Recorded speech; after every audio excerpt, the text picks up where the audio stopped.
Hi friends, log on to my website fastbeam.com and talk to me on the forums. Also, don't forget to follow me on Instagram. Hi guys and welcome to another vlog. I am driving the Kia Rio hatchback, and straight away let's look into the engine bay. Now that is the engine. In fact, you can see there's the Hyundai logo next to the Kia logo on the engine. It says Kia Motors over there, and actually most stuff can be fitted in this engine, like obviously bigger engine.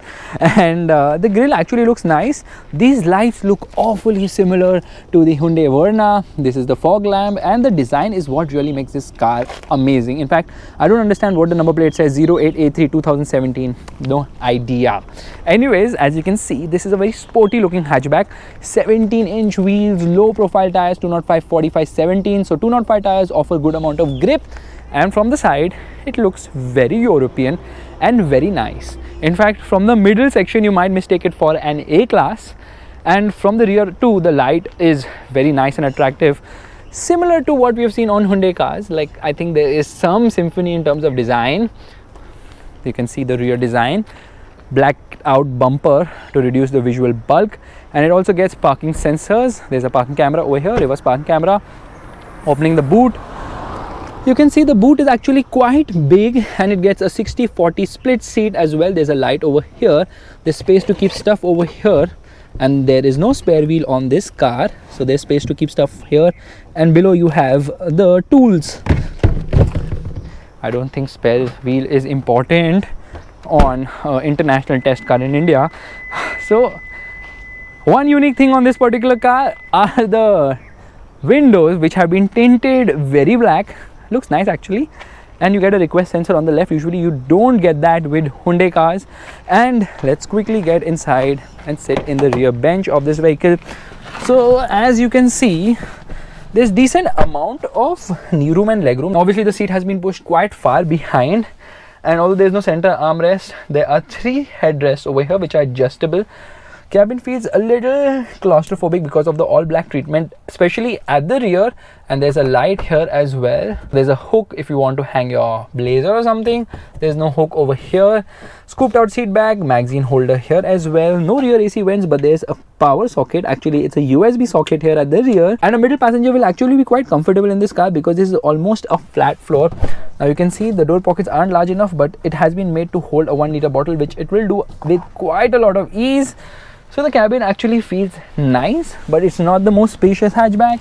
Let's quickly get into the driver's seat, and obviously you get keyless entry. You also get push button start. Stop making noise. So that is the engine start stop button, and this is a very refined motor. You can barely hear anything inside the cabin. Now to lock the door, this is the button. It's case with most Hyundai cars as well, and you can see the door pockets are large enough to keep a 1-liter bottle as well as other knickknacks. So these are the controls for the rear view mirrors, and these are the controls for the power window, lock button, hazard light switch, climate control, air conditioning, and it has 4 dummy buttons over here, which might be for certain features which are not there in this particular test car. There's space to keep stuff over here, and there's an aux as well as a USB plug over here, as well as a cigarette lighter. Again, there's space to keep stuff over here. Meanwhile, we have a traction control button over here, tire pressure monitoring system over here, lane keeping assist over here, which beeps when you leave your lane to tell you that you are getting out of your lane. And this is to adjust the brightness of the instrument cluster. Right now it's on maximum. Again, very similar to the i20. Even the noises it makes it similar to the i20. This is the headlight leveler, and there are piano black touches around the AC vents. So the glove box is kind of large enough, I would say, not the biggest again. And there are twin cup holders over here. The center armrest at the front again has space below it to keep stuff. The front seats are quite comfortable, and this car also gets a sunroof. So these are the controls for the sunroof. These are the controls for the lights. There's a sunglass holder over here, auto dimming inside rear view mirror, and there is a mirror along with a light which has to be manually operated on both the sides. So as you can see, the cabin feels practical. The steering feels amazing to hold. In fact, it's adjustable both for reach as well as rake. That's a nice touch, certainly. I like it. There are controls on the steering. These are for the cruise control. This is for the multi-information display over there. And right now I am just toggling through it. So there's driver assist. Now if I get into driver assist, there's autonomous emergency braking, and there's forward collision warning as well. So yeah, this is a Euro spec car. So a lot of other features, I don't know how many of them are going to make it to India, but you can see the cluster is similar to other Hyundai cars. On the right we get the speedometer, below which we get the fuel meter. On the left we get a tachometer, below which we get the temperature meter. And the steering just feels fantastic to hold. This 3-spoke unit. The horn is meek. Meanwhile, these are the controls for the wiper. These are the controls for the headlight. Now it's on the other side, but when it will be launched in India, it will again become onto the right side as per Indian norms. There's a distance to empty meter over there, and the wipers work well. The washer fluid too sprays well. But there's a big disappointment in this car, which happens to be the infotainment system. It feels Stone Age, and that's a very small screen. I mean, why do they even have that? However, on global models, you do get a 7-inch touchscreen infotainment system with Apple CarPlay and Android Auto connectivity, and I believe that will be offered in the Indian market as well. But what's important is that this car gets sporty pedals. Yeah, I like that. And height adjustable seat belts too. This car is loaded with a ton of features, but how many of them will make it to India, I'm not quite sure yet. But let's play the audio system right away. Are you riding? Say you never ever leave from beside me. As you can see, the audio quality is just about average. It's not great. And this car gets a reverse parking camera as well, with adaptive guidelines as well as rear parking sensors. So a practical hatchback in that sense, but how is it to drive? Let's get going. Alright, we are all set to give it the beans, which means turning off the air conditioning, turning off the traction control as well. And now I'm going to rev the motor, revving it all the way till 5000 RPM, and here we go. Yeah, a little bit of wheel spin, but not much because this car has really wide tires, and you can see the motor feels quite eager to redline, but doesn't have that great amount of low-end performance.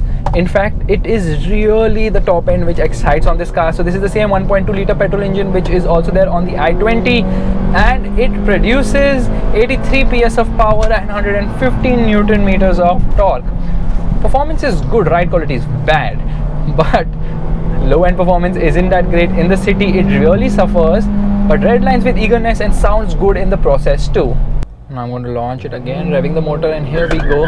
Wheel spin and more wheel spin, and look at this, red lines above 6,500 RPM. The gearbox is slick shifting and the clutch is also on the lighter side. The brakes are stupendous on this car. They're just stupendous. Stopping power is surreal, and that's again thanks to the wider tires on this vehicle. Now compared to the i20, this is set up on the stiffer side, which means that the ride quality isn't the best, and when you factor in that it has low profile rubber, it only makes matters worse because it kind of thuds over bad roads and isn't very comfortable a car as such. However, for Indian conditions, obviously it will get smaller wheels and the suspension will be tweaked for a better ride.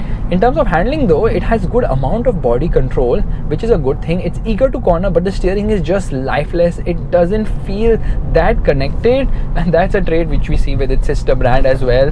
So that's kind of disappointing because this isn't a driver's car by any means. And in terms of performance also, let me tell you frankly, it's not an enthusiastic motor. You really have to rev the nuts out of this engine to get going somewhere, otherwise it just doesn't pick up pace.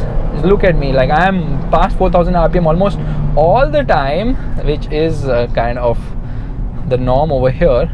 Right now it's giving me a mileage of 11.3 kilometers per liter, which is decent considering the way I have been driving. So it should remain similar to what the i20's mileage is, which is I think around 12 to 13 kilometers per liter in the city, extending up till 15 kilometers per liter out on the highway.